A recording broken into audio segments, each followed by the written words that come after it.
Have you ever felt like you're just spinning your wheels? Working harder and harder, but your bank account just doesn't seem to notice? Well, it might not be your work ethic. It could be a kind of mental operating system running in the background, one that's holding you back without you even realizing it. In this explainer, we're going to pull back the curtain on 4 powerful habits that might be secretly keeping you from building real wealth. Let's see if any of these sound a little too familiar. But before we dive in, I have a serious question for you. Do you really want to be rich? It's easy to say yes, of course. But if you are truly ready to break out of that typical day-to-day cycle and build a new identity for yourself, then what we're about to cover is absolutely essential.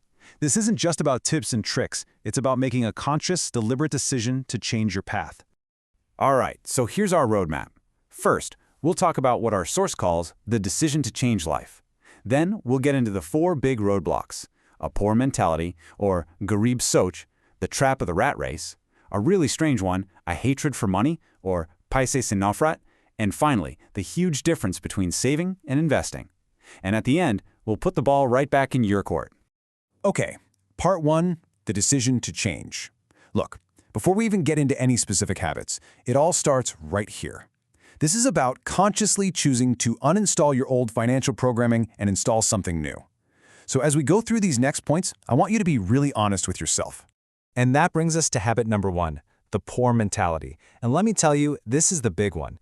This has absolutely nothing to do with how much money is in your bank account right now, and everything to do with your mindset. It's often the single biggest wall standing between people and real wealth. So what exactly is this poor mentality? Well, it's the blame game. It's blaming the government, the tax system, your boss, the system, anything and everything outside of yourself. But the truth is, the real cage isn't the system, it's your own thinking. I mean, come on, especially today, in this global village, you can start a business, become a vlogger, or create something amazing right from your living room. The old excuses just don't fly anymore. And you know what this blame game leads to? A huge internal conflict.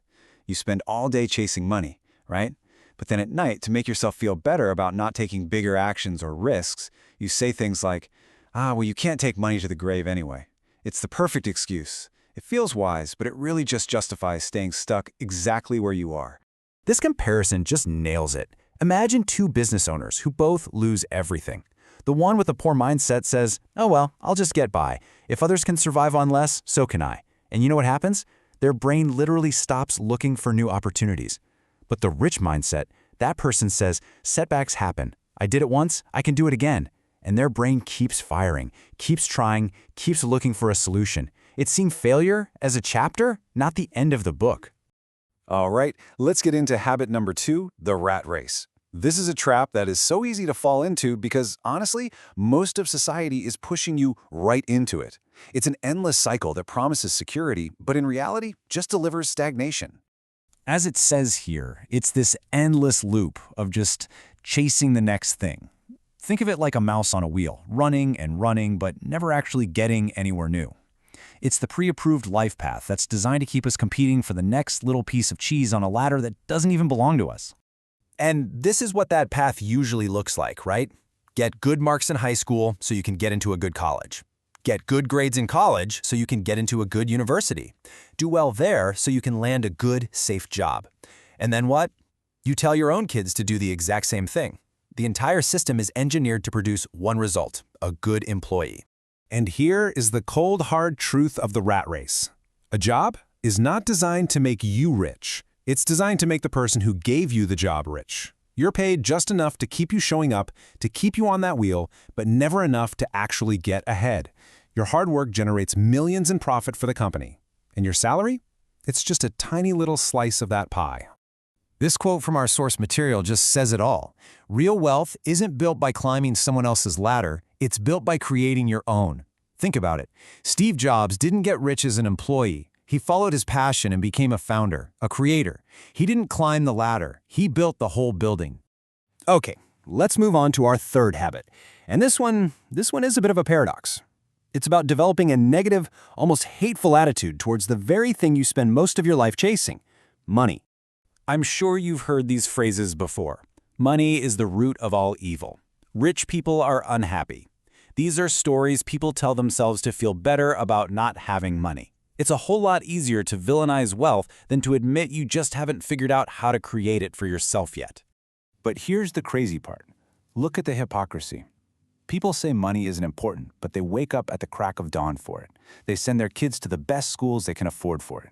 They work late, take on extra shifts, maybe even work 2 jobs, all for money. Almost every major decision we make is driven, at least in part, by the need for money. So here's the takeaway. You cannot attract what you secretly resent. This mental tug of war has to end. Money isn't good or evil. It's a tool. It's a powerful tool that, let's be honest, solves like 99% of life's practical problems. If you want to acquire it, you have to stop fighting with it in your own head. And this brings us to our 4th and final habit. This one is less about mindset and more about action. It's about what you do with the money you manage to earn.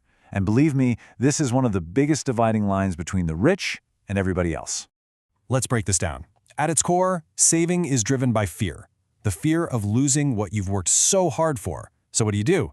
You put it somewhere safe, like a savings account. Investing, on the other hand, is driven by an understanding of calculated risk. You know you might lose, sure, but you also know it is the only way you can truly win and grow your money. So let's play this out. Let's say you get a windfall of cash, 1 crore rupees. Wow.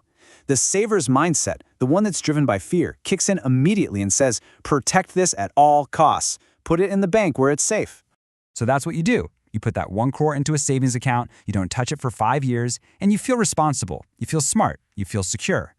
But what's really happening during that time? This right here, this is the silent wealth killer, inflation. While your money was just sitting there, the cost of everything else was going up. So yeah, the number on your bank statement might still say 1 crore, but its actual purchasing power, what you can buy with it, has been slashed. In the game of building wealth, simply saving your money is a guaranteed way to lose. Now, let's flip that. Contrast saving with investing. When you invest, your money stops being this static number in an account and becomes an active employee. Every single rupee goes to work for you 24/7 with one job and one job only, to go out there and make more rupees. This is how you build real, lasting wealth. So there you have it. We've looked at the 4 big traps: the blame game mentality, the endless rat race, secretly resenting money, and choosing to save instead of invest. And all of this leads to one final critical decision that only you can make. When it's all said and done, it comes down to a choice. After seeing these habits laid out so clearly, the real question isn't just, what will you do? It's, who will you choose to be? Are you going to be someone who is controlled by these old habits? Are you going to be someone who takes control and builds a completely new financial future? Because becoming wealthy is never an accident. It always starts with a decision. And that choice is yours.